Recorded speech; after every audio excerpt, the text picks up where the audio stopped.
Ayurveda for you के इस YouTube channel में आप सबका फिर से स्वागत है। रोग प्रतिरोधक शक्ति बढ़ाने वाली यानी इम्यून बूस्टिंग आयुर्वेदिक हर्ब्स की बात की जाए तो गिलोय, जिसे आयुर्वेद में गुडुचि या अमृता भी कहते हैं, इसका नाम जहन में सबसे पहले आता है। गिलोय बेस्ट इम्यून बूस्टर होने के साथ साथ बेस्ट रिजुविनेटर, बढ़ती उम्र को रोकने वाली स्ट्रॉन्ग एंटीऑक्सीडेंट, बुखार की first line medicine, digestive system के लिए टॉनिक जैसे इम्पोर्टेंट गुणों से भरपूर होने के कारण इसे आयुर्वेद में अमृता यानी अमृत समान कहा गया है। गिलोय भारत में लगभग हर जगह खेतों, बागानों, जंगलों में आसानी से मिल जाती है। इसकी इसी सहज उपलब्धता के कारण और औषधि जगत में अहम उपयोगिता के कारण गिलोय को राष्ट्रीय औषधि घोषित करने की मांग भी उठी थी।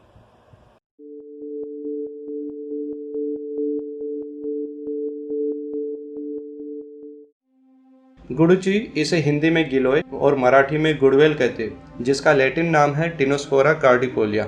गिलोय की लता होती है जो नीम, आम जैसे वृक्षों के सहारे चढ़ती है। नीम पर चढ़ने वाली गिलोय विशेष फायदेमंद मानी जाती है।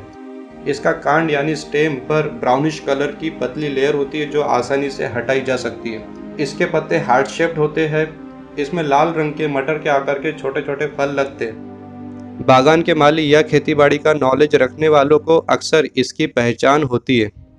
गुडुचि स्वाद में कड़वी, कसैली और तासीर में गर्म होती है।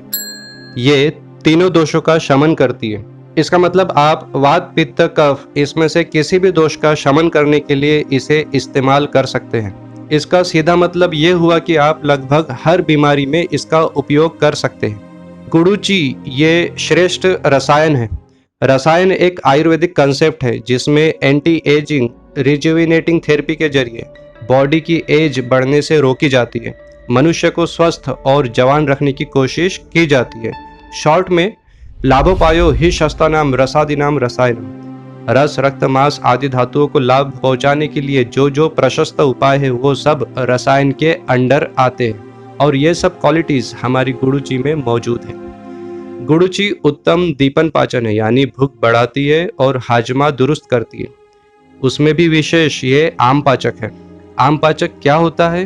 तो इम्प्रॉपर डाइजेशन की वजह से बॉडी में जमा हुए टॉक्सिन्स को आयुर्वेद में आम कहते हैं। जिन मेडिसिन में इन टॉक्सिन्स को पचाने की सलाहियत होती है उन्हें आम पाचक कहते हैं और ये सलाहियत गुडुचि में मौजूद है। जिन्हें बार बार जुलाब लगते हैं या IBS की शिकायत हो, इनमें भी इसका काढ़ा 1 से 2 हफ्ते तक देने से काफी फायदा पहुंचता है। गिलोय बल्य है यानी शरीर बल और रोग प्रतिरोधक शक्ति को बढ़ाती है। नाना किस्म की बीमारियों से लड़ने के लिए जिस्म को कुदरती ताकत देती है। गिलोय आयुर्वेद में अग्रगण्य इम्यून बूस्टिंग मेडिसिन मानी जाती है। जिन लोगों को बार बार प्यास लगती है, हलक में सूखापन बना रहता हो, बार बार पानी पीने से भी प्यास नहीं जाती हो, ऐसे में इसके काढ़े का सेवन समाधान देता है। जिनके पूरे बॉडी में दाग है या शरीर के किसी हिस्से में जैसे हाथ पैर के तलुओं में, आंखों में, तो ऐसे में इसका काढ़ा दाह को शांत करने का काम बखूबी निभाता है। डायबिटीज के पेशेंट के लिए तो ये टॉनिक का काम करता है। ये ब्लड शुगर कंट्रोल करने में मदद तो करता ही है, साथ ही डायबिटीज के कॉम्प्लिकेशंस जैसे general weakness, diabetic neuropathy, retinopathy, diabetic ulcer आदि को कम करता है, बढ़ने से रोकता है। जिन लोगों में खून की कमी है यानी अनेमिया है तो इसका काढ़ा 40 दिन तक पीने से लाभ होता है। डेंगू आदि की वजह से रक्त की प्लेटलेट्स कम हो गई हो तो पपीते के पत्ते के जूस के साथ गिलोय का काढ़ा पीने से तेजी से प्लेटलेट्स बढ़ जाते हैं। गिलोय उत्तम ब्लड प्यूरिफायर है यानी रक्त का शोधन करती है, जिस वजह से पिंपल्स, रैशेस और खुजली में काफी फायदा पहुंचाती है। जिन लोगों में यूरिक एसिड बढ़ जाने की वजह से गाउट जैसी समस्या उत्पन्न हो गई हो, उनमें भी ये उत्तम औषधि का काम करती है।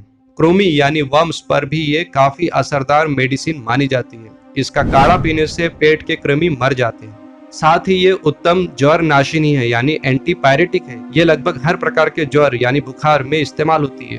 फिर भी पुराने किस्म के बुखार और मलेरिया में इसका कोई सानी नहीं है। सिर्फ ज्वर ही नहीं तो ज्वर के बाद होने वाले कॉम्प्लिकेशंस जैसे कमजोरी, भूख न लगना, दाह आदि को भी दूर करने का काम करती है। सेक्सुअल प्रॉब्लम्स, खासकर वीकनेस और लॉस ऑफ लिबिडो में भी गिलोय काफी असरदार नुस्खा है। रिसर्च से इसकी एंटी कैंसर प्रॉपर्टी पता चली है, साथ ही इसकी हेपेटोप्रोटेक्टिव प्रॉपर्टीज भी पता चली है। हेपेटोप्रोटेक्टिव मीन्स लिवर को प्रोटेक्ट करती है, सपोर्ट करती है। जिन्हें जॉन्डिस हो या ड्रिंक लेने की आदत हो तो ऐसे में इसका फ्रेश काढ़ा रोज पीना चाहिए। साथ ही ये बुढ़ापे में होने वाली पार्किंसोनिज्म और न्यूरो इन्फ्लेमेटरी डिजीजेज में भी काफी असरदार मेडिसिन सिद्ध हुई है, साबित हुई है।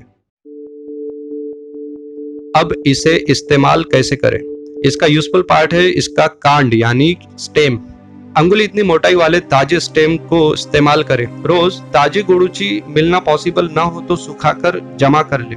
सूखी हुई स्टेम को इस्तेमाल करने से पहले इसे छोटे छोटे टुकड़े कर 1 गिलास पानी में रात भर भिगो कर रखे। दूसरे दिन सुबह पानी को गिलोय सहित उबाले। 1/4 शेष रहने पर छान कर आधा काढ़ा सुबह और आधा काढ़ा शाम में पिए।